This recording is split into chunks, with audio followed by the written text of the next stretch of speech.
Good morning বন্ধুরা, তোমরা কেমন আছো? আশা করি তোমরা ভালো আছো। আমি সুলেখা রায়।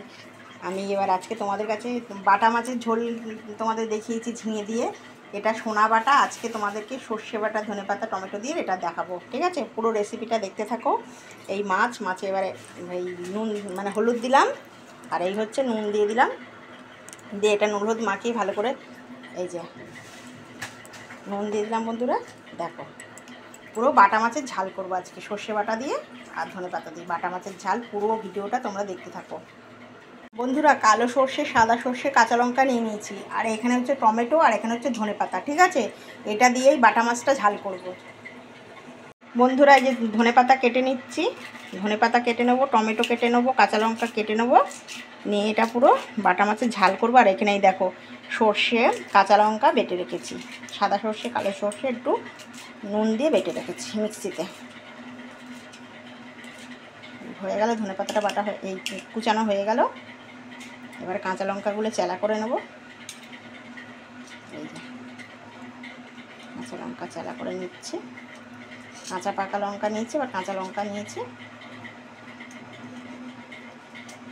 এই যেটা নিলাম। এবার টমেটোটা নেবো, কুচিয়ে নেবো টমেটোটা।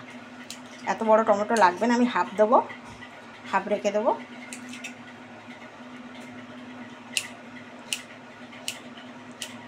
এই যে হয়ে গেল। এবার এটা দিয়ে পুরো মাছের ঝালটা করবো, তোমরা দেখতে থাকো বন্ধুরা পুরোটা। বন্ধুরা, কড়াইতে তেল দিয়ে দিলাম। এই যে এবার মাছগুলো ভালো করে কড়া করে ভেজে নেব। দেখতে পাচ্ছ, কড়াইতে তেল দিয়ে দিয়েছি। এবার মাছগুলো ভালো করে ভেজে নেব। তেলটা গরম হয়ে গেলেই ভালো করে কড়া করে ভেজে নেব। বন্ধুরা, কড়াই তেতে গেছে, এই যে তেল গরম হয়ে গেছে। এবার মাছগুলো দিয়ে দেবো, একবারে 3টে মাছ দিয়ে দেবো।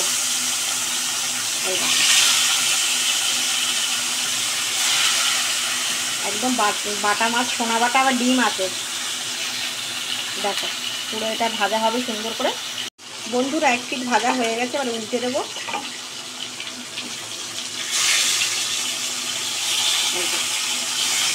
দেখো কি সুন্দর লাল করে ভাজা হয়েছে।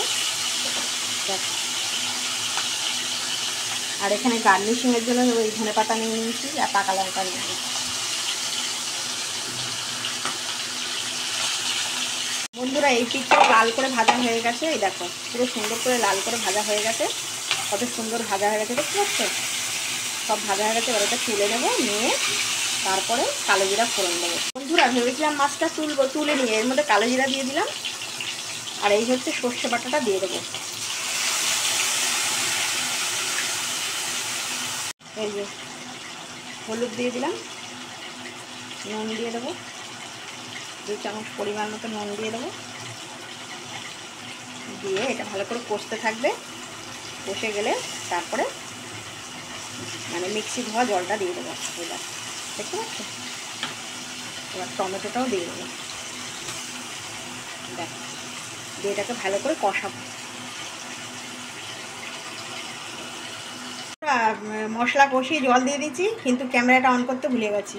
আমি একার মতন একা বকে যাচ্ছি, কিন্তু ক্যামেরা অন হয়নি। এই যে ঝোল দিয়ে দিলাম। এবারে এটা আস্তে আস্তে ফুটবে, তারপর ধনেপাতা আর কাঁচা লঙ্কা দিয়ে দেবো। দেখতে পাচ্ছ? দেখ, বাটা মাছের সর্ষে বাটা দিয়ে ঝাল, একদম সিম্পল। এই গরমে কোনো এটা ওটা করিনি, একদম সিম্পল করেছি। বন্ধুরা, এটা খুব সুন্দর ফুটে গেছে। এবার এই কাঁচা লঙ্কা দিয়ে দিলাম, আর তোমার হচ্ছে এই যে ধনেপাতাটা দিয়ে দিচ্ছি। এই ধনেপাতা দিয়ে এবার একে পুরো গ্যাসটা কমিয়ে দেবো, আস্তে আস্তে ঢাকা দিয়ে হবে। বন্ধুরা, রেডি হয়ে গেল বাটা মাছ সর্ষে বাটা দিয়ে। এই দেখো পুরো, এবারে তোমাদেরকে সার্ভ করে দেখাচ্ছি। ঠিক আছে, পুরোটা দেখিয়ে দিলাম তোমাদের। এরমভাবে বানিয়ে খাবে গরমকাল, দেখতে থাকো। বন্ধুরা, রেডি হয়ে গেল বাটা মাছ সর্ষে বাটা দিয়ে। এটা যদি তোমাদের ভালো লাগে প্লিজ লাইক করে দিও, সাবস্ক্রাইব করে দিও, সবার সঙ্গে শেয়ার করে দিও। আমি সুলেখা রয় কুকিং চ্যানেল আমাকে একটু তোমরা সাপোর্ট করো, আমার পাশে থেকো বন্ধুরা। আর তোমরা খুব ভালো থেকো, আর আমার রান্না তোমরা ফলো করো। টাটা।